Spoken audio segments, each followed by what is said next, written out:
ও ইনসাফের ভিত্তিতে ফাইসলা করিবে।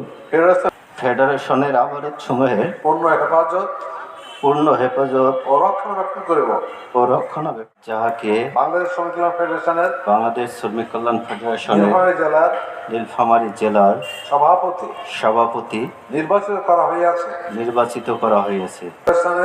ফেডারেশনের জনশক্তির মধ্যে সর্বদাই নিরপেক্ষতা ও ইনসাফের ভিত্তিতে ফাইসলা করিবে। ফেডারেশনের আবরত সমূহে পূর্ণ হেফাজত ও রক্ষণাবেক্ষণ করিব। নিজে ফেডারেশনের গঠনতন্ত্র মানিয়ে চলিব এবং তদনুযায়ী সিদ্ধান্ত। আমিন। আমিন। আলহামদুলিল্লাহ।